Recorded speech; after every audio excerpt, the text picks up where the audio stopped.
De ce site industriel au sud de Paris, sortent chaque année plus de 600 millions de litres d'un soda mondialement connu.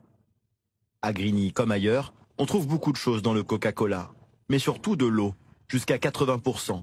Et la particularité, c'est qu'ici, l'eau est puisée directement dans les profondeurs de la terre, quelque part derrière ces grillages. Là, on se trouve à la limite du périmètre dans lequel je suis jamais rentré, de l'usine Coca-Cola de Grigny, et qui, depuis le début, dispose de son propre captage souterrain à un endroit de ce périmètre, mais dont je ne pourrais même pas vous dire précisément où. C'est-à-dire qu'aujourd'hui, pour pouvoir bénéficier du seul captage en profondeur, il faut effectivement acheter du Coca-Cola. En étant propriétaire des lieux, Coca-Cola est aussi propriétaire du sous-sol. Et pour fabriquer ses boissons, l'entreprise a donc puisé l'an dernier 750 000 mètres cubes d'eau dans une nappe phréatique située à 100 mètres sous son usine. De l'eau de source pour l'industriel, mais pour savoir d'où vient celle qui coule dans les robinets des habitants de Grigny, direction les bords de Seine. Donc voilà, l'eau rentre par cette grille. L'eau du fleuve est captée, filtrée et traitée par un système visant à la rendre potable. On a vu que Coca pouvait donc se servir d'une eau très pure pour fabriquer ses sodas. Là, on est du côté de ce qui est pour les habitants.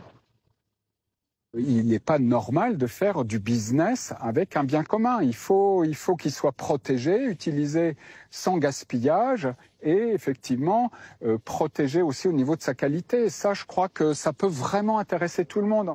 Grigny est connu pour être la ville la plus pauvre de France. Mais son territoire dispose aussi d'une richesse inestimable.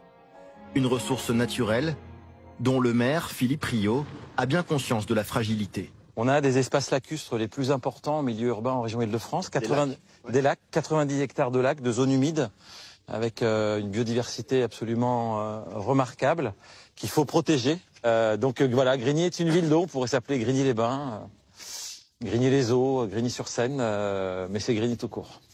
Grigny et ses eaux précieuses. Coca-Cola ne s'y était pas trompé il y a 36 ans lors de son installation sur la commune. Une multinationale certes, mais des bulles made in France. Selon la mairie de Grigny, la présence de la nappe phréatique avait dès le départ pesé dans le choix d'implantation de la multinationale. Sauf qu'à l'époque, personne ne s'en souciait. Et vous avez vu, il y a des économiseurs d'eau. Ah oui. Mais aujourd'hui, les temps ont changé. Le maire estime que cette nappe phréatique pourrait plutôt servir à tous en cas de sécheresse.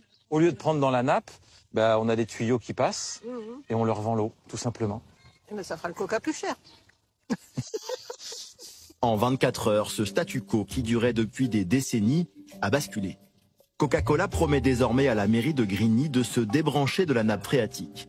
Mais avec une petite nuance, attention, ici, chaque mot est important. Nous avons décidé, en concertation avec la mairie de Grigny, de nous approvisionner en partie en eau de ville.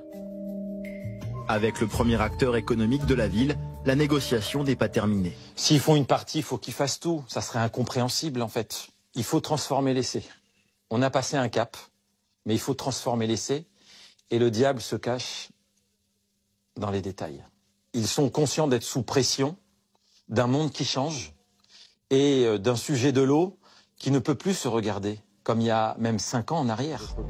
Le maire communiste de Grigny entend aussi en profiter pour ouvrir le débat et même l'afficher dans sa commune avec cette question: l'eau est-elle une marchandise comme une autre ?